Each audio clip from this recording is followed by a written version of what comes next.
প্রিয় দিনী ভাই বোনেরা, আজ শাবানের 9 তারিখ, রোজ বৃহস্পতিবার। আল্লাহর একটি নাম মাত্র 7 বার পাঠ করলে আপনার জীবনের সমস্ত গুনাহ মাফ হয়ে যাবে। প্রিয় দিনী ভাই বোনা, আপনি জানলেন না এই শাবান মাসে কি কি আমল করতে হয়, কোন কোন ইবাদত বন্দেগী করতে হয়? মাত্র আল্লাহর একটি নামের ওজিফা যদি 7 বার পড়া যায়, আল্লাহ রাব্বুল আলামিন জীবনের সমস্ত গুনাহ মাফ করে দিবেন। কবিরা গুনাহ, সগীরা গুনাহ, জাহিরি গুনাহ, বাতিনি গুনাহ, জানা গুনাহ, অজানা গুনাহ, শিরকি গুনাহ, বেদাতি গুনাহ, যত ধরনের গুনাহ করেছেন সকল প্রকার গুনাহ খাতা আল্লাহ রাব্বুল আলামিন মাফ করে দিবেন। সেই নামটি জানাবো, অবশ্যই আমি আপনাদেরকে জানাবো কিভাবে কোন নিয়মে আমল করবেন। মাত্র 7 বার পাঠ করবেন। আপনি সারা জীবন গুনাহের কাজ করেছেন, এই চোখের দ্বারা এমন কোনো পাপ নাই আপনি যা করেন নাই। টিভি দেখা নিষেধ ছিল, সিনেমা নাটক বাজে ছবি দেখা নিষেধ ছিল, এই বাজে ছবিগুলো, বাজে সিনেমা, বাজে নাটক আমরা দেখেছি। এইগুলো দেখতে দেখতে চোখটাকে গুনাহ দ্বারা জর্জরিত করে ফেলেছি। এই জবান দ্বারা বাজে কথা বলতে বলতে এই জবানটাকে নষ্ট করে ফেলেছি। এই কর্ণ দ্বারা বাজে জিনিস শুনতে শুনতে এই কর্ণ পর্যন্ত আমরা নষ্ট করে ফেলেছি।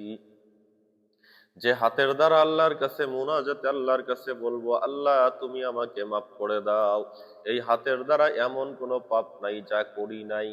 হাতের দ্বারা পাপ করতে করতে 2টা হাত আমি পাপে জর্জরিত করে ফেলেছি।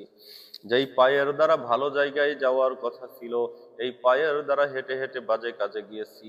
এইভাবে করে পুরো দেহটাই আমি আপনি পাপের কাজে আর গুনাহের কাজে জড়িয়ে ফেলেছি।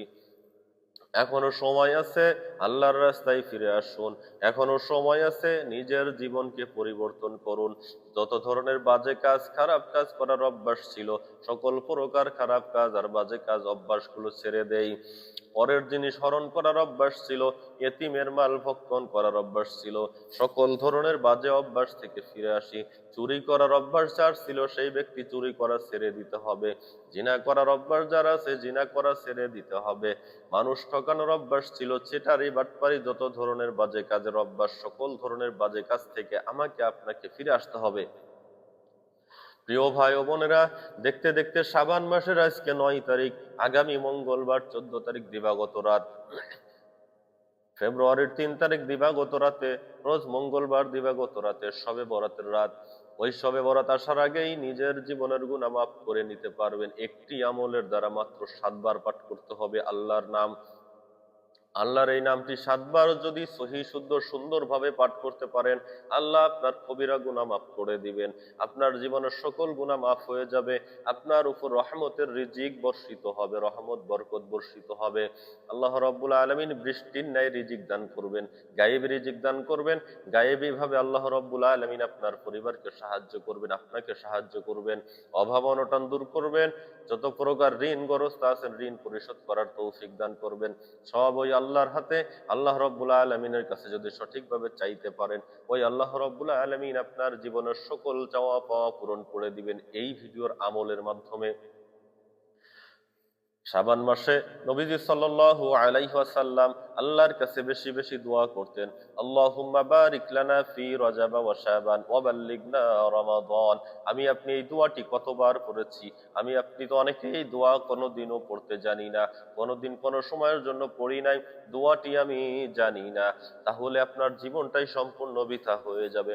কিয়ামতের দিন আল্লাহ তাআলা রব্বুল আলামিন যখন প্রশ্ন করবেন, বান্দা, পৃথিবীতে পাঠিয়েছিলাম, সকল ধরনের জ্ঞান বুদ্ধি তোমাকে দিয়েছি, হাল চাষ করা শিখিয়েছি, জমিন চাষ করা শিখিয়েছি, অফিস আদালত চালানো শিখিয়েছি, বড় বড় বিল্ডিং বানানো শিখিয়েছি, কলকারখানার মধ্যে বিভিন্ন কাজ করার আইটেম আমি শিখিয়েছি, আমার জ্ঞান দ্বারা করেছো। তবে কেন পৃথিবীতে থাকাকালীন আমি আল্লাহর কালাম তুমি শেখো নাই? আমি আল্লাহর কাছে কোন দোয়া পড়লে আমি আল্লাহ মাফ করে দেব, সেই দোয়া তুমি কেন শেখো নাই? আল্লাহ রাব্বুল আলামিনের এই যে প্রশ্ন আমাদের উপর আল্লাহ ছুড়ে দিবেন, এই প্রশ্নের উত্তর কি আমি আপনি দিতে পারবো? আমার তো মনে হয় আমরা কেউ আল্লাহ যদি প্রশ্ন করে উত্তর দিতে পারবো না। যেহেতু উত্তর দেওয়ার ক্ষমতা নেই, সেহেতু পৃথিবীতে যতদিন আছি আল্লাহর হুকুম হাকাম মেনে, আল্লাহর উপর বিশ্বাস রেখে, আল্লাহর উপর রাজি খুশি থেকে, ইবাদত এবং আমলের মাধ্যমে, নিজের নৈতিক চরিত্র সংশোধন করে ভালো হওয়ার মাধ্যমে আল্লাহর কাছ থেকে জীবনের সমস্ত গুনাহ আমরা মাফ করিয়ে নিব। প্রিয় দিনী ভাই ও বোনেরা, বিশেষ করে মহিলাদের পর্দা করার কথা ছিল, আমার মা বোনেরা বর্তমান পর্দা ছেড়ে দিয়েছে। পুরুষ ভাইদের জন্য আল্লাহ রাব্বুল আলামিন চক্ষুকে হেফাজত করার কথা বলছেন। আমি পুরুষ ভাই, আমি পুরুষ মানুষ, আমার চক্ষু আমি হেফাজত করি না। লজ্জা স্থানকে আল্লাহ রাব্বুল আলামিন নারী পুরুষ উভয়ের জন্যই বলছেন লজ্জা স্থান হেফাজত যারা করবে, ওয়াল্লাযীনা হুম ফি ফুরুজিহিম লিহাফিজুন, যারা নিজেদের লজ্জা স্থানকে হেফাজত করে। রাসূল সাল্লাল্লাহু আলাইহি ওয়াসাল্লাম বলেন, আল্লাহ রাব্বুল আলামিন তাদেরকে হাসরের ময়দানে লাঞ্ছিত করবেন না। যারা লজ্জা স্থানকে হেফাজত করে, নবী সাল্লাল্লাহু আলাইহি ওয়াসাল্লামের হাদিসের মধ্যে আসছে, যেই ব্যক্তি নিজের লজ্জা স্থান এবং মুখের দুই চোয়ালের মধ্যবর্তী স্থান অর্থাৎ জিহ্বা অর্থাৎ নিজের জবান, জবান এবং লজ্জা স্থানের গ্যারান্টি যদি কেউ দিতে পারে যে আমি কখনোই বাজে কাজে ব্যবহার করব না, তাহলে নবীজি সাল্লাল্লাহু আলাইহি ওয়াসাল্লাম বলেন ওই ব্যক্তির জন্য আমি হাসরের ময়দানে ওয়াজের শাফায়াত করা ওয়াজিব হয়ে যায়। সুবহানাল্লাহ। কথা আর বাড়াবো না প্রিয় ভাই ও বোনেরা, আপনি আমল করবেন। আমলের আগে আপনাকে আল্লাহর কাছে নত শিকারে মাপ চাইতে হবে, প্রথমে তওবা করতে হবে। আসুন আমার সঙ্গে তওবা পাঠ করুন, অজু প্রয়োজন হবে না। আমার সঙ্গে ভিডিও দেখে দেখে তওবা পাঠ করবেন, দোয়া পাঠ করবেন, অজুর প্রয়োজন নেই। কিন্তু যখন আপনি আল্লাহর কাছে সরাসরি মাপ চাইতে যাবেন, তখন আপনার অজুর প্রয়োজন আছে, পবিত্রতার প্রয়োজন আছে। আপনি তখন পবিত্রতা অর্জন করে আল্লাহর কাছে তসবিহ করে যা কিছু মনের আশা চাওয়া পাওয়া আপনি চাইতে থাকবেন, আল্লাহ পূরণ করে দিবেন। আমলের দিকে যাই। প্রথমে আপনি আল্লাহর কাছে তওবা করবেন, আস্তাগফিরুল্লাহ, আস্তাগফিরুল্লাহ, আস্তাগফিরুল্লাহ। এটা হচ্ছে ছোট তওবা। তওবার শুরুটুকু যদি সম্পূর্ণ জানেন পাঠ করবেন, আস্তাগফিরুল্লাহ আল্লাযী লা ইলাহা ইল্লা হুয়াল হাইয়ুল কাইয়্যুম ওয়া আতুবু ইলাইহি, লা হাওলা ওয়ালা কুওয়াতা ইল্লা বিল্লাহিল আলিয়্যুল আযীম। এরপরে আপনার আমল হচ্ছে দুরূদ শরীফ পাঠ করবেন ৩ বার, সাল্লাল্লাহু আলাইহি ওয়াসাল্লাম, সাল্লাল্লাহু আলাইহি ওয়াসাল্লাম, সাল্লাল্লাহু আলাইহি ওয়াসাল্লাম ৩ বার পাঠ করা হয়ে গেল। এখন মূল যে আল্লাহর নামের আমল করতে হবে।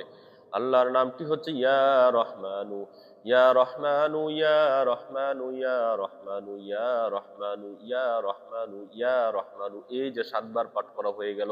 আবার ৩ বার দরুদ শরীফ পড়েন, সাল্লাল্লাহু আলাইহি ওয়াসাল্লাম, সাল্লাল্লাহু আলাইহি ওয়াসাল্লাম, সাল্লাল্লাহু আলাইহি ওয়াসাল্লাম। এইভাবে আপনার আমলটি হয়ে গেল। এরপর আল্লাহর কাছে মোনাজাতে বলেন, আল্লাহ আমি গুনাহগার, আমার জীবনের সমস্ত গুনাহ মাফ করে দাও। আমি আপনাদের জন্য একটু দোয়া করে দেই, আল্লাহুম্মা আমিন। রব্বুল আলামিন, তোমার যে সকল বান্দা বান্দিরা গুনাহ করেছে, পাপের কাজ করেছে, আমি গুনাহ করেছি, আমি গুনাহগার। আজকের এই ভিডিওতে আমি সহ যারা এই ভিডিওতে থাকলো, যারা ভিডিওর আমার সঙ্গে মোনাজাত তুলবে, আল্লাহ তুমি সবাইকে মাফ করে দাও, সবার জীবনের সমস্ত গুনাহ মাফ করে দাও। পাশাপাশি সবার অভাব অনটন দূর করে দাও, গায়েবের রিজিকের ফয়সালা করে দাও। তোমার নামের জিকিরের উসিলাই করে তার মনের চাওয়া বাসনাগুলো পূরণ করে দাও। আমিন ইয়া রাব্বাল আলামিন।